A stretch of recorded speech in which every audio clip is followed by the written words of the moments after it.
taking a look at another 60 shilling recipe today to show you how the style developed and how it became what it is today. So the one we're looking at is a Drybrough recipe from 1940. This is from the start of the war, so it's before any gravity cuts have really taken place.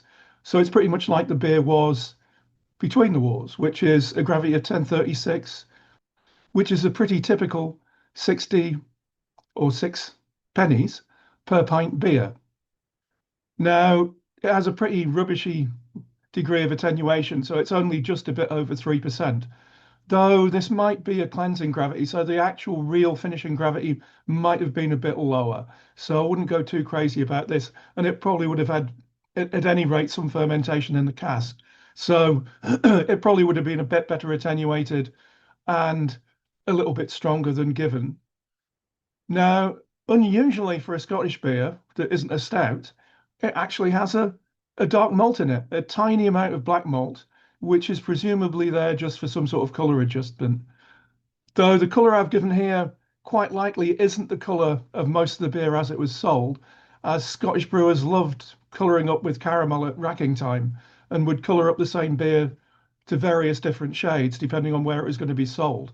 So, I mean, my experience of 60 shilling is it was normally the colour of dark mild, but I know that they'd have everything in between as brewed and virtually black. So, yeah, don't take the colour of this beer too seriously, as in the recipe, because it might well have been darker.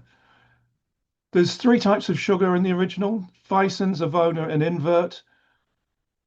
Yeah, quite small quantities of the first 2, and I've just substituted number 1 invert for all 3 of them. How accurate that is, I'm not quite sure. It's always a bit of a nightmare with these sugars, but I think this will get you somewhere close because the majority of the sugar was invert. The hopping is very light and very simple, just one type of English hops from the 1938 harvest. Though there's a decent amount of dry hops, so there was probably some hop character to this beer, even though it was pretty lightly hopped.